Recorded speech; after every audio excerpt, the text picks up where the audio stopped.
Hey, Pepin. Yo, yo. Remember last time we teased we were going to continue talking about Greek mythology? Why don't we just do that right now? Oh, yeah, that's a good point. Yeah, I guess we need to talk.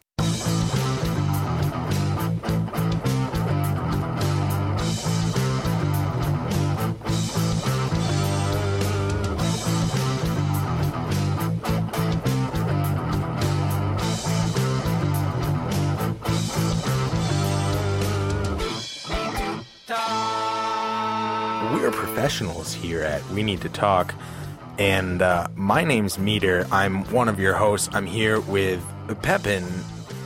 Hi. That was the introduction for Pepin. And we do have back our special guest here, B, to talk about Greek mythology once more and maybe kind of flush out a few more things, get into some different myths that we didn't talk about last time. We teased Hercules since the beginning of the last episode, so we'll probably not talk about it at all because that's kind of our style. But I do want to know, how are you doing, Brieann? I am fantastic. Thank you. How about you? I'm here, so I'm ready to talk. Let's get this going. I got some caffeine running through me. Ready to talk about Greek mythology. I know that there are a lot of stories, but one that I like quite a bit that I think would be kind of cool to talk about is the story of Achilles. And I don't know the story very well, so I'm going to tell an awful version, and then you guys are going to correct me. So the story that I know is that a guy is going to be protected, so he's dipped in a fountain of protection juice, and they're holding him by his ankle, and the bit of his ankle that they're holding him by can't be doused in juices. Why the fuck are you laughing? Protection juice? I don't know what it's called. I don't know the technical term for invincibility liquids. But the part that he's...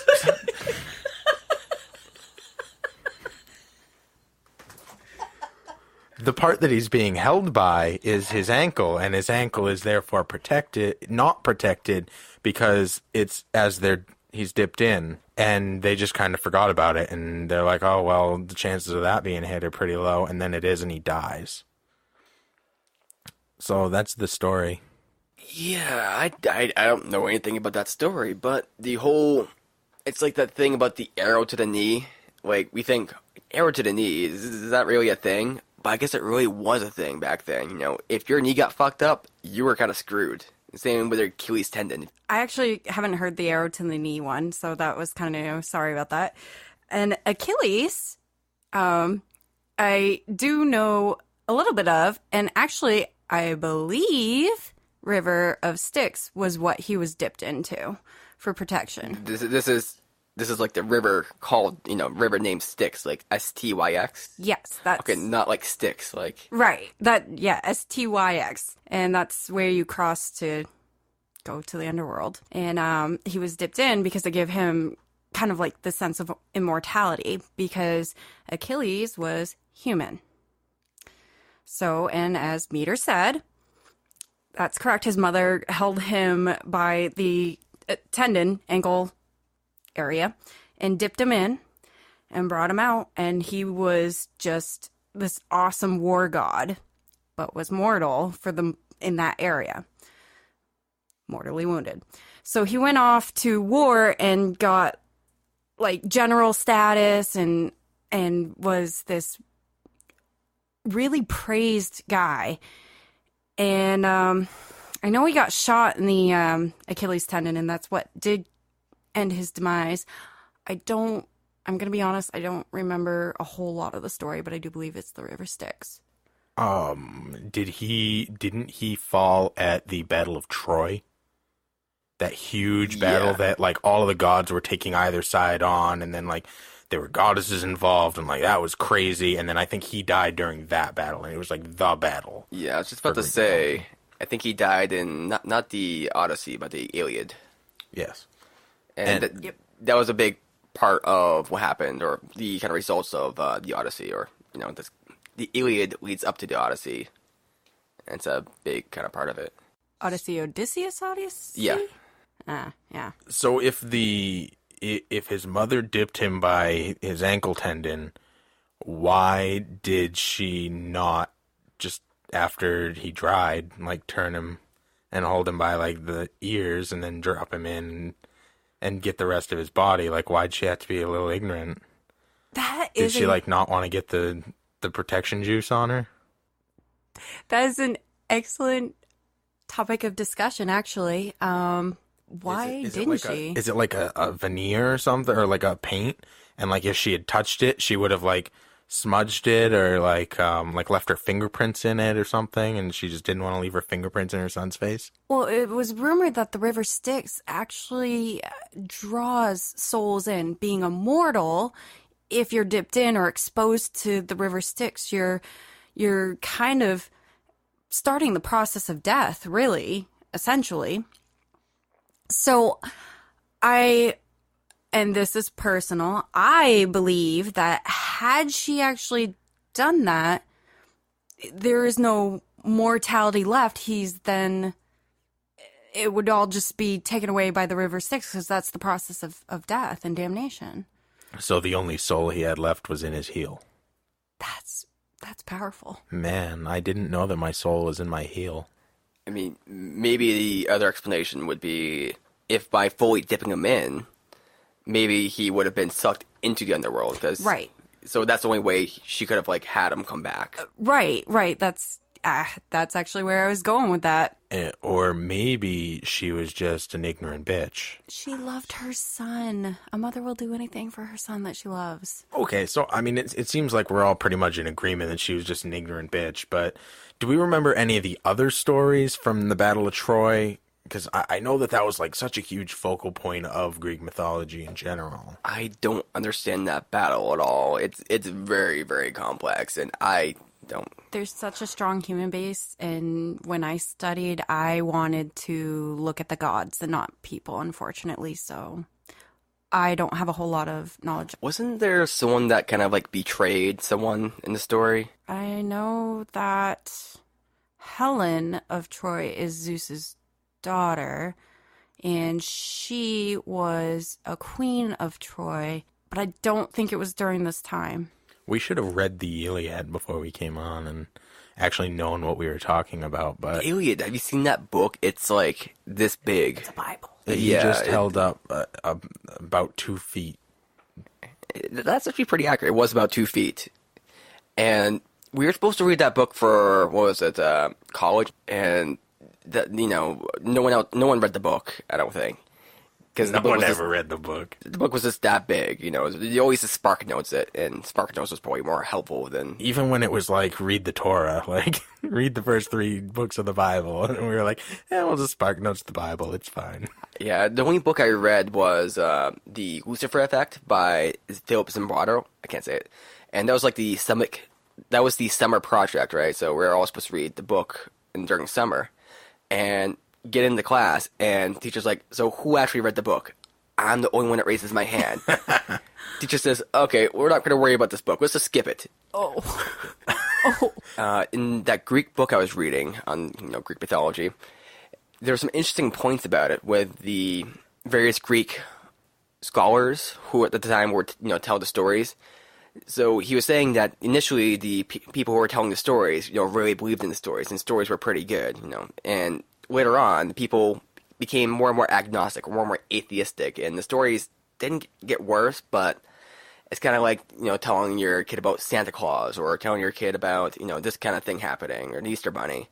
It's just like a fairy tale. You don't actually think Pegasus kind of, leaves the stables every morning and does X, Y, and Z. No, there was a story where while we're talking about horses, when Hercules had to clean the stables, it was like a ridiculous, like, huge stable. So to do it, he just rerouted a river. Right, with his strength to clean it all out and flush it out, because it was designed, those labors were designed to make it so that Hercules would never finish them. Right. That was Hera's main objective. Make impossible tasks. Exactly. Suffer. Here, child, suffer. That's what she wanted. And he just kind of outsmarted her on everyone. That's actually pretty similar to the devil mythology, so the devil will kind of give you like an ultimatum, this choice or this choice, and it's like the crossroad, right? And then the person or the hero would always end up kind of outsmarting the devil, and it's kind of sounds like that's where it's come from to some degree. That just made me think of Orpheus, or when he went down to get his love from Hades. Hades said, okay, you can take her soul. You can take her back with you. Just one thing. Don't look back at her. And don't look back out this way when you get to the edge of the gates and you're about to go up to the realm. So Thanatos, Hades' son, god of death, kind of guided them back towards the earthly realm. And Orpheus turned around and poof, Thanatos took her back and said, that's that. That's kind of like what is it, Sodom and Gomorrah? Yes. Where they're fleeing the city, which is burning in flames, and then the wife looks back and she turns into a pillar of salt. Yes. And then and then the husband whose wife turned to salt fucked his daughters. Yeah. Just to keep us on topic. Well, no. That's not quite accurate, though. No, that's how we're telling the story. He got so drunk, and his daughters were like, he can't do anything. Let's just fuck him. It was his daughters that kind of took advantage of him for whatever reason. Wow. If your daughter's hot, she's hot. True. So, Brieann, do you have a favorite kind of myth within Greek mythology or Roman mythology? I like a lot of Hades stuff. I like a lot of Poseidon stuff, which have we talked about Poseidon? Not really. You brought him up as saying he was like Zeus's brother or something. He took to sea. Yeah, god of the sea. So middle child, and his gift to humans was horses. How that ties in with water, other than seahorses. Fantastic. And horses can always find water. Did you know that? Horses can always find water. I imagine most any animal can find water when they're thirsty. I didn't mean just thirsty, but they'll always go to water. Just anytime. They're like, hey, let's go to the watering hole. Just talk. Anytime a horse wants to find water. It doesn't have to be thirsty. It just knows. It can just bring you... Well, that is fantastic. How do you know that? Like, how do we know that a horse can find water even when it's not thirsty? Like, it just knows. Have you heard about the connection with human and horses? If someone is actually out drowning in, like, the Sahara and they're dying of thirst, or wherever they are traveling and there's not a lot of water, a horse, if they have that connection with their human rider, they bring them to a body of water. Are you sure that's not a camel? No, camel. I don't know. Camels are horses, right? Camels are not horses. Camels are humped horses. I don't even know if horses can do this, to be honest. I mean, again, this is what I've heard. What if you put them in a box with no water? Will they still find water? Fantastic. Schrodinger's horse. Schrodinger's horse. Saying. So you wouldn't know if they had found water until you look in the box. Just look in it. The second you open the cover to that box, the horse is going to fly towards some water. That's fantastic. Instantly. This is on topic right now. This is great. This is primo. So did Hercules drown all of those horses that were in the stables when he flooded them with the river? No. Stables were used when the other gods were coming to visit that didn't reside on Mount Olympus.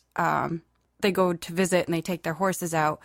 They would be left in there. It was like the visitor's stable? Well, they had their horses there too. But I don't think he flooded the other horses out. Did he use a horse to find the river? Ooh. He did. Now, he had Pegasus, right? Hercules did. Hercules had Pegasus. Yeah. Now, what's Pegasus' story? That's a winged horse. That's... He flies into the clouds to find the rain clouds. See, Pegasus, mythological beasts, not so good on with me. I learned of his story at some point, and it's very kind of strange. I know he has a cyclical kind of thing where he is at some stable that's actually in a real place every day. And then he kind of goes off and does something epic, then comes back and, it's at the stable, and then it's one of those weird kind of cyclical things. He goes off and does all of Greece's taxes, and then he comes back to the stable, and he's like, I'm just a horse. You want some water? And that's why Greece is in so much trouble now, because they don't have Pegasus anymore to do their taxes. So they all just don't pay him. The one thing that I do know about Pegasus is he was brilliant to look at. So a lot of people could not lay eyes on him. Brilliant, like shining like a light? Yeah. Or brilliant, like... Glittery, brilliant. Like pretty. Beautiful. Majestic. Pretty. Too pretty to look at sounds like just another way to say ugly. Be like, don't look, it's too pretty. Don't look. Well, it's like... have you ever seen like a super, super hot girl and you want to look at them, but the moment you look at them, they know that you're looking at them, so you don't want to look at them? Like a cat? No. Like a cat, the moment you look at a cat, the cat's like, I know you're looking at me, and I'm going to pretend I don't know that you're looking at me. Okay, maybe. So, something I find pretty interesting about Hercules is that he's kind of used to explain the death of monsters in the world, because the problem with like all these mythologies, this is like a common thing with many mythologies. So they create these monsters that aren't actually in the world. And, they have to explain why these things aren't there. And so they often have this hero who will go through the world and vanquish all these beasts. And if I could remember these other kind of religions, I could, give you some names, but it's kind of a common thing, which was kind of interesting. Like, you create these demons, and you have to actually solve this somehow to make some kind of parody with the real world. So, like, Hercules killed the Gorgon and the Cyclops and Cerberus and... Medusa. I don't think he killed Cerberus. Well, though. Medusa was a Gorgon. Yeah. Oh, okay. Her and her sisters were actually human turned into Gorgons. Or snake-like people. So what were they Gorgons exactly? The Gorgons were actually humans that were turned into these monsters because Medusa, and I want to say it's Athena. It sounds right to me. I've heard this somewhere. Yes, Athena turned them out of a fit of jealousy, actually, rumored. That's one myth. Right. Out of a fit of jealousy, these were these beautiful girls, and so she turned them ugly. So no man would want to touch them.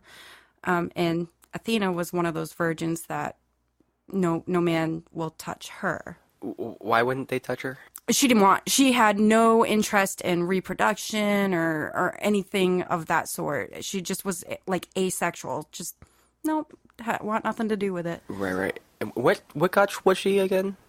Athena actually was of knowledge. Of knowledge? Of knowledge. They erected Athens out of Athena.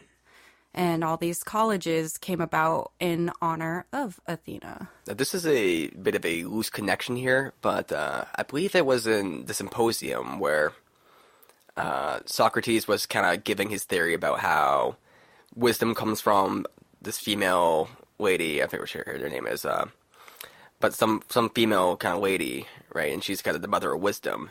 And maybe in a way, this kind of term, mother of wisdom, or this kind of idea that wisdom is kind of feminine and comes from this whole Athenian myth. That sounds like a good parallel at the very least, because she was very all-knowing and kind of like an intuition. Mm-hmm. Like, am I going with that right? Yeah, so it's not like she has the facts right in her head, like, this is the square root of blah, blah, blah. It's just kind of like, that doesn't quite seem right, so maybe it's this and that, or it's more intuitive. Yes, yeah. Which is just intuition, another way, but.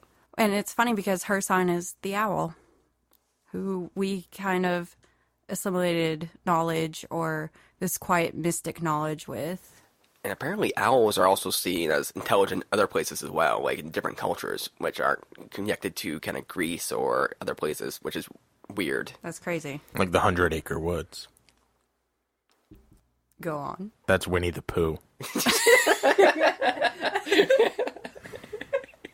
So, my head was not tall enough for that to hit. It Wow. went over. I've never seen Winnie the Pooh. I'm sorry. So, Steve, you have any particular myths that you are, very big fan of?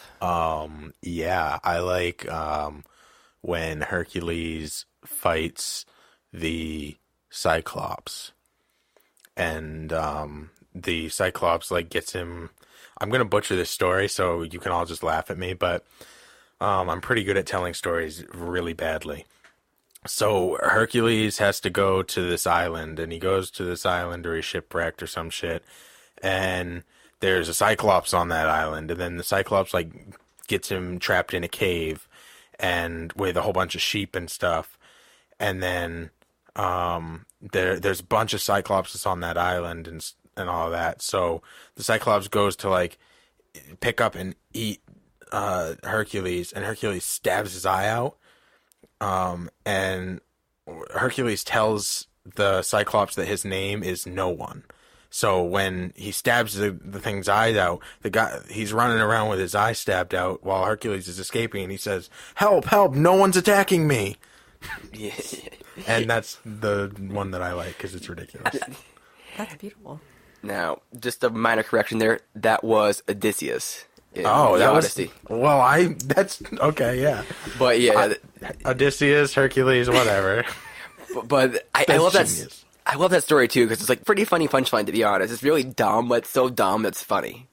Odysseus was genius because the whole the Odyssey in general was just him telling a lavish story in a sing-song type way, and that was like a really popular thing to do at that time, was to be a good storyteller. And if you were a good storyteller, you would get all of the riches in the world. You would have everything handed to you. You'd be in the king's good graces.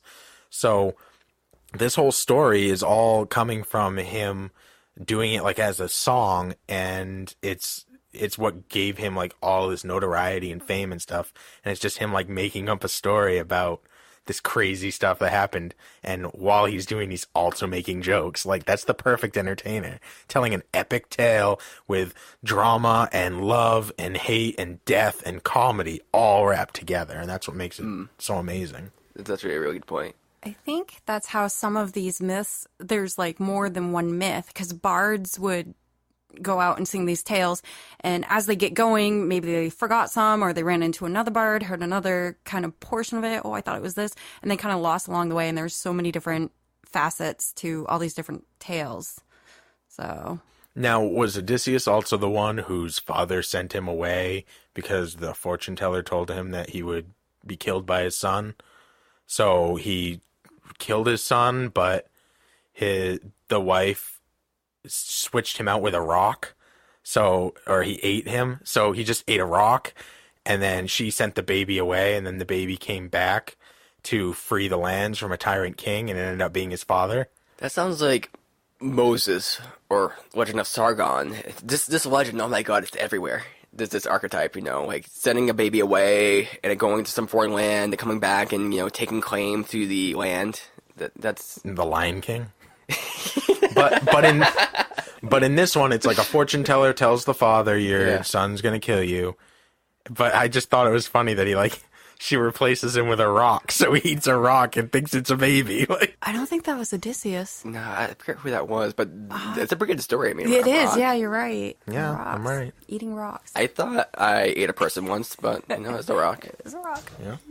Hey, it's really actually rare that you think that you're eating a rock and it's a person. It's more along the lines of you think you're eating a person and it's a rock. Yeah. Mm-hmm. Now, one of my favorite parts of Odysseus's journeys was the whole part with the sirens, I believe they're called. For those who aren't aware, he is traveling through the sea with his crew, and there's these things called sirens. Is this right, B? Right? Yes. Yeah, right. And these sirens have a very, very beautiful voice. Like, they sing, and they sing so nice that people will kind of jump overboard to be with them, and of course drown, I think they're eaten or whatever, by these sirens. And Odysseus, he wants to hear these sirens because he is that much of a person. He wants to hear them. So they're like, no, you can't do that. You're gonna jump in there. And he's a demigod, so he's pretty powerful, but he's like, I still want to hear them. Take these ropes and tie me up to the mast of the ship. And so they tie him up to the mast of the ship, and he hears them, and he wants to jump in the water. and he doesn't, and he manages to kind of scrape by. And what I find to be incredible about this story is that although he is a super powerful demigod, he has all this influence, all this kind of courage. He still knows his limits. He still knows to tie himself up, because he is still going to be tempted to jump in there, which is a very... I've actually used this a lot as a metaphor for various kind of like psychological things. Like sometimes you have to know your limits, even if you're pretty good at what you do or pretty good at limiting yourself. You need to know where your limits are and kind of restrain yourself from that. That's definitely a good one. And are sirens pretty much mermaids? Kind of. With powers? It's different in different kind of folklore. Oftentimes they are beautiful mermaids that will kind of turn into these kind of nasty things when they get to you. So they'll entice kind of guys and it's like, oh yeah, I want to fuck that thing. And then once they get close, it turns into this kind of crazy looking monster and then it's get eaten. I think I've seen a siren at the club before. Like from a distance, you're like, man, I really like what's going on there. And then it's a 10 that turns into a 2? Yeah, something like that. Okay. It's like a 10 and then you add the 2 digits together and you're like, oh. It's a 1. And then you get eaten. Yes. No.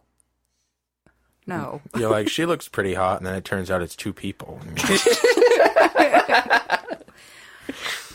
Well, and actually one of my favorite tales has to do with Dionysus, the god of drinking and sex. Oh, the wine god? The drunk, he Yes. drunk? Dionysus. Yep.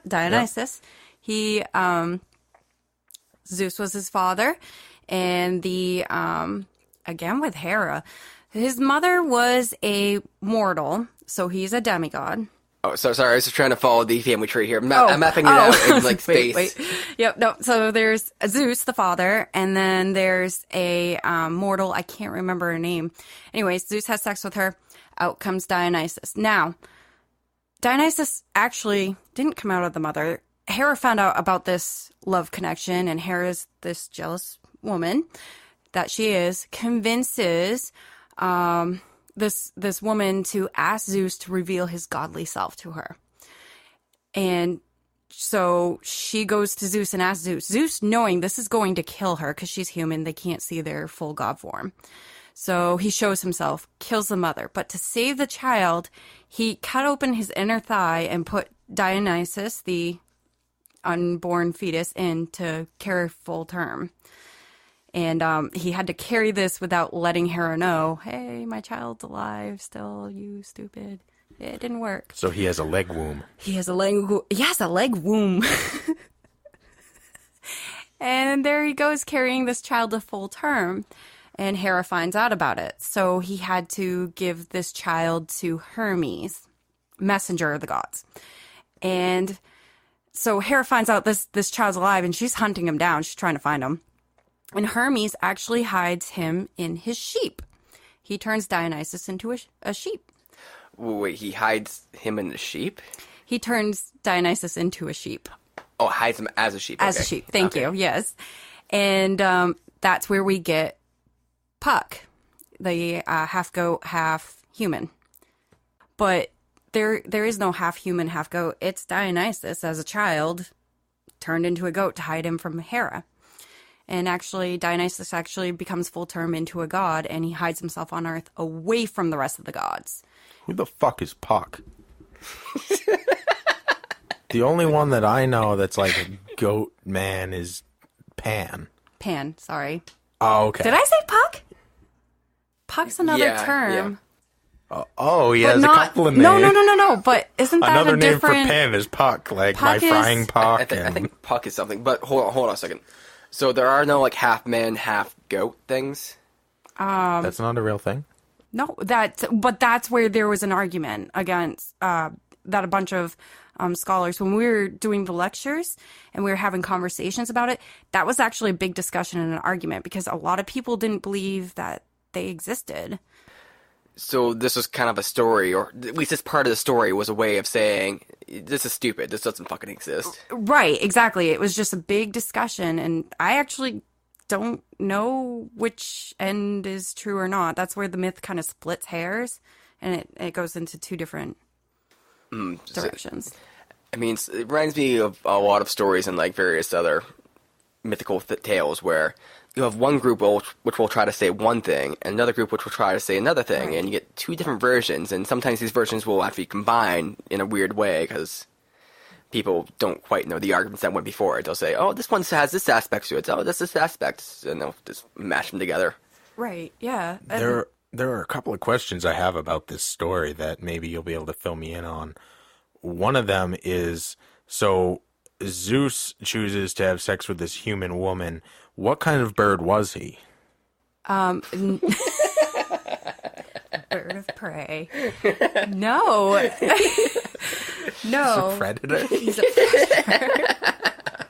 Well, kind of, if you look at So it. But then you say, like, Hera's, oh, that jealous woman that she is. Well, to be fair, Zeus cheats on her every chance he gets. absolutely. Like, beyond every chance he gets. Like, even when there's not a chance, he rapes women to cheat on her. Like, it's... You know, and that's another discussion that all the male gods were like that. So if any woman in all of history and mythos ever had a reason to be jealous, it was Hera is the Hera. reason. But some of the stuff she enacted on others as revenge might have taken it a little bit too far out. Well, yeah, she's a of the way. woman. She's going to misappropriate her anger towards everybody.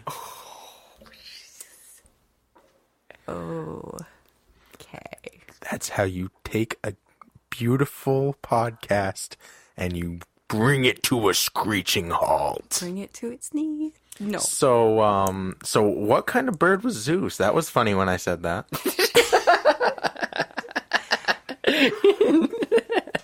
No bird, no bull, no.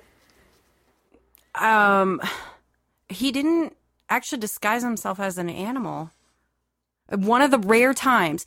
So a human can't see a god in its true form or it will die. So what was he when he fucked her? Takes another form of a human being. There's So he was just another person. the queen's king went off onto a journey. And so he took the form of, and actually that's the story of Hercules, took the form of the king, had sex, impregnated her with Hercules. The king comes back, has sex with his wife, and she doesn't know because she thinks it was the king the whole time. And she actually bore two sons, one of the king, which was a weaker person, if you will, and then she gave birth to Hercules. So the way I imagine this story is that there's this random woman who has a husband, and then she's like, she has sex with this other guy one night when she's drunk, and then she goes back to him and she's like, well, I'm pretty sure it was Zeus. I mean, he said he was Zeus, so like, that's kind of like Zeus. And he's like, what kind of bird was he? She's like, no, he was just like a dude. And he's like, I'm Zeus. And I'm like, well, I can't fucking deny Zeus. Remember that whole parallel back to the Virgin Mary thing? Mm-hmm. I that's where I would draw that from is maybe she had relations with someone she shouldn't out of Right. marriage, and And then he got mad and killed her. And that was her seeing Zeus's real form, his anger. ooh, Man, I just got deep. yes, That's the most smart thing I ever said. Now, I'm going to be a dick real quick. Yes. And just to clarify, the whole Virgin Mary thing, that is kind of after the fact. So that's a mistranslation. And it's kind of a purposeful mistranslation, you could say, because initially it was this, Joseph was the father and it was kind of God divine. And that's usually kind of how it was, in these myths. But then either mistranslated it or they purposely misinterpreted it to be virgin, which you could see, based off the language, maybe being understandable. But they're kind of seeing virginity as being a great thing or a pristine thing, and the fact that Mary wasn't a virgin kind of made her seem lesser. So they started creating this narrative around her that she was a Virgin Mary. She hadn't had sex, so that means she was more pristine. And there's actually a lot of different groups that would actually kind of worship Mary herself because they saw her as a kind of major religious figure, and her being a non-virgin kind Like of made the her Catholics. The Catholics pray to the Virgin Mary. Right. But I see it less as like they wanted her to seem more pristine and more like it's a much bigger miracle. If God, God's child doesn't come from a man and a woman having sex and like the man happens to give the seed of God, but rather that it's a miracle, like something that's impossible is what happened. And that's kind of the mythos of Jesus altogether, is all these things that he does are these miracles that aren't possible. Yeah. That's also probably part of it as well. I mean, you have a lot of people saying half God, half man, which kind of sounds a lot better than, fully human, but divine by God. Yep. And that's the definition of a demigod, is half man, half human. Right. Are there any female demigods? Oh, you had to ask. Yeah, I thought it was a pretty good question. No, it's an excellent question. I don't. Okay, yes, Helena Troy. Helena Troy was a female demigod. Birthed of Zeus, the father. Mother, I don't remember the mother. I'm not. It was probably sure. a goose. Mother Goose. Is there a reason why Zeus had so much sex with random people? He's horny. Because there was a lot of what's it called when you're unfaithful? That's a very broad question.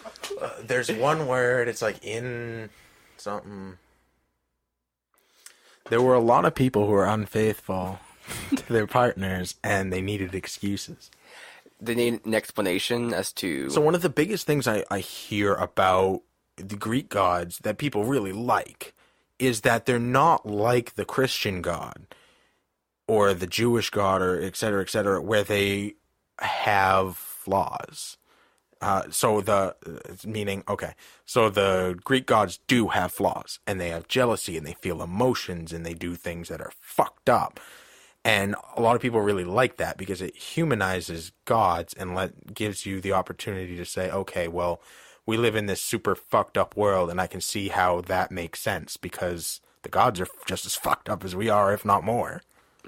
Yeah, that's a good point. And it's kind of maybe accentuating or over-dramatizing like these aspects of human, life. Because people probably wouldn't be as fucked up as Zeus and turning into swans. And if I could turn into a swan and rape a girl, I probably wouldn't.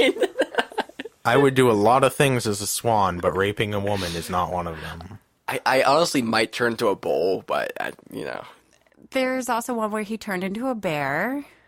I don't think I would change into anything to have sex with anything. No. Really? Really? No, just not my... A pie? Pie? No. You could turn Cake? into a piece of cake to have sex with a piece of cake. It'd be a piece of cake. I might turn into a blow-up doll. A male blow-up doll? Because that's kind of useless. Or a female blow-up doll, because then you're having a man have sex with you. Which is cool if that's... I'm not saying there's anything against that. I'm going to leave this to be ambiguous here. Ooh. Viewers, you decide. Right? It's now a choose your own adventure. If you want Nate to be a male blow-up doll, tweet at us, male blow-up doll.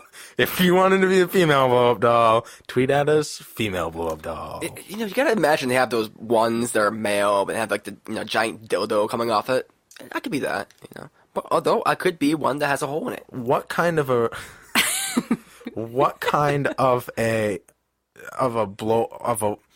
why does a woman need the whole male body? She just wants the dick. Or the tongue. They have one with tongues. So Not that so is it like a sprinkler and it just like flips back and forth? Yep. Well, there you go. But- now we know all about blow-up dolls with flippy tongues. Well, it's like, why do guys need the whole female body? Can't they just use a hole? Well, Because the female body is erotic. The male body is not erotic. I don't agree. Well, that's because you're a woman. Fair, but I don't... Flawless they're- logic. Well, no, they're both very erotic. Just in different ways. If you look, what's beautiful, what is so sensual and powerful and erotic about a female to you? What draws you?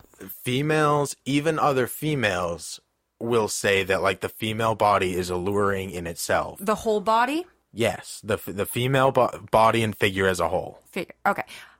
I agree the shape is more flattering. Male shapes tend not to be. But have you ever heard or looked at a female go, ooh, to a male's arm? Because they're really drawn to arms. And that vein, because guys have that vein that just goes up and they can just make it pop out right into their arms. Do you have a forearm fetish? No, I'm just saying that a lot of girls like arms.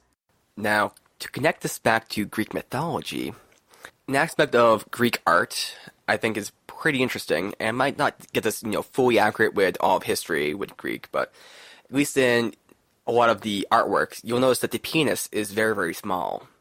And it seems kind of strange, they very de-emphasize the genitals, especially. So the statue of David, for instance, is the famous one where he doesn't even have a cock almost. And the reason why they did this is because they saw kind of the genitals to be a kind of a scourge or a kind of an imperfection. So they had these awesome looking people, and then they had these kind of weird things sticking out their torso. It's kind of, what the fuck is that?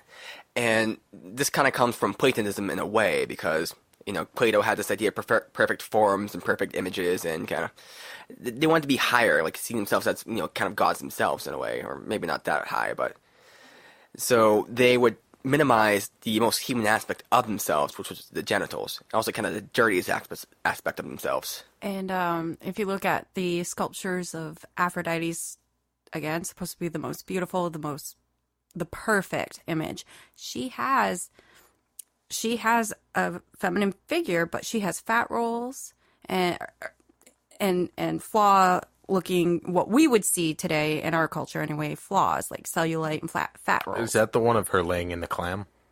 No, I didn't even think of that one. Is that Aphrodite? That is her. Yeah, so she's like laying in a clam. Yes, because she's of the sea. She's like a little pearl. Yep. That's fantastic. No, it's the one of her sitting down. There's one of her sitting down, and she's kind of, I don't want to say hunched over, but her breasts aren't as visible. Her arms kind of covering them. But you can look at her side, and she's got the love handles, that bit that females don't like about themselves, and that kind of like side boob kind of thing going on. Well, in today's society, they don't. But Right. If you look at, like, even comic books back 30, 40 years ago, not even that long for a lot of them, you'll see that there are ads in there for, like, bulk up for women. Like, are you too skinny? You feel self-conscious at the beach? You buy this formula and you can get fat. Because it was gross for women to be skinny back then. Right. And it's changed to kind of morphed to be now super skinny is really hot, which I don't necessarily agree with, but as a society, it's kind of morphed the image of women into something unrealistic versus beauty back then being something really realistic in a sense. I mean, some women that's not how they're built, and It is what it is. A big aspect of that is just supply and demand. So back in the day, access to nutrition and resources was very scarce. So being fat or being larger kind of showed you were a wealthy person or a person of status. Kind of similar to back in Britain when they first got sugar. Having really black, disgusting teeth was a sign of status because it showed that you had access to lots of sugar. So it's one of those things. And now that we have plenty of food's not really a problem. Everyone has access to it. Disagree. Go on. Okay, everyone in the U.S., for the most part, has access to it. It's not, the majority. Mm-hmm. They, having a larger weight is not seen as a sign of status. Rather, kind of working out and all that kind of stuff and looking fit is more of a sign of status because it shows, you put an effort into your body to look good. So it's kind of flipped in that way. But if you go to other countries, there's one country in Africa where the big thing is having these very, very, how do you put it, unhealthily large wives. And they will actually take them out to this place for like a month in some kind of tent, and they'll hire these people to force feed them. So they get way, way, way, way, way large, and it's very kind of strange. So it's different cultures, different kind of climates. Well, and back then, if you look during the Greek mythos time, there was less populated areas. So the drive, a big drive was population, reproduction, and being on the healthy side or large side meant you were healthier and that you were successful in bearing children, specifically sons, and that you were going to not only make it through, but they were going to be healthy as well. Right, that's a great point. Yeah, it's definitely an indicator of success as far as your life goes. Yeah, and here, now in this day and age, and we're debating all these myths and kind of the lessons between them, now we don't need to repopulate as much. In fact, we should, I would assume, slow down. And so maybe that's why our views are, one reason why our views are kind of doing a 180 here, maybe. Definitely possible. I know my grandmother attributes people who are heavier in weight as being happier, because when you're happy, you eat more, you eat full meals, things like that. But if you're depressed, you're less likely to eat. And that's, that's not necessarily a scientific fact. That's her perception. And I would assume that's a lot to do with her generation. So if she sees me, let's say, as her grandson being heavier, then she'll say, okay, you're happy because you're heavier. Right, that's an interesting point. So maybe in the climate she was brought up in, she was, when she felt really good and felt really happy, she would reward herself with a nice little treat, nice little meal. Whereas, let's say in this generation, I'm not saying this is proven or anything, but let's say someone who's depressed is more likely to eat to make them feel better because they have to get that dopamine hit. Well, so that it could have changed, in that way. That, and if you were bigger, she likes it because if you get sick, you have something to live off of. Because if you're sick, you might not be taking in any food or anything like that. You may be vomiting a lot, blah, blah, blah. So if you get really, really sick and you were skinny back then, you would basically die. So being bigger was actually a healthy weight, because literally it means you're healthy right now. Because if you were sick, then you would get skinny. Yeah, yes, it's interesting. I know that there's data on this with the weights, how the weights changed, and it changed pretty quickly once the Industrial Revolution and particularly in the early 1900s, where we started getting really nice food crops in. That's when the weight started increasing quite a bit, and people used to be very, very skinny, unhealthily skinny back then, and I think they definitely went up more to a healthy weight. Also, just to be, blunt here, healthy weight is a very, very large kind of a measure, which is dependent upon the person. Some people, they can be very, very skinny, but at a healthy weight. Some people they can look large, or they can be large, and they can be a unhealthy weight or unhealthy weight. It's up for your individual doctor to kind of talk with you and decide about that. So many factors involved. Also, it's not even that body fat's kind of the thing. It's the blood markers that are correlated to those kind of things. So if you have good blood markers, it doesn't really matter what your body weight is or your body fat is. Why does your blood need markers? Is it trying to color pictures, or? So this is how it works. So when your body is trying to fill in the color book, it needs various shades. So it has crayons for certain parts, but then it also has colored pencils for other parts. And then it uses whiteout every once in a while. Those are white blood cells, but I was going to call them whiteout. Now, the markers, they come in for the final picture. Now, you may ask, how can they go over the crayon, right? Doesn't make sense? Well, they fill in the gaps between the crayon. Crayon leaves little marks in between. That's what the markers are for. I imagine they would do a lot of the outline, the contouring, and the accent shadings and things like that as well. Well, in concept or theory, yes, but in actuality, it's more just kind of this general kind of final production. You would think that, but it's there's one way to make bacon, then it's actually how bacon's made. B, you had something to add there? That was just a really good analogy I'm stuck on. Now I really want some bacon. Yeah, I'm definitely with you on that. I think that we should probably go get some bacon. Yeah, dude, let's go. Okay.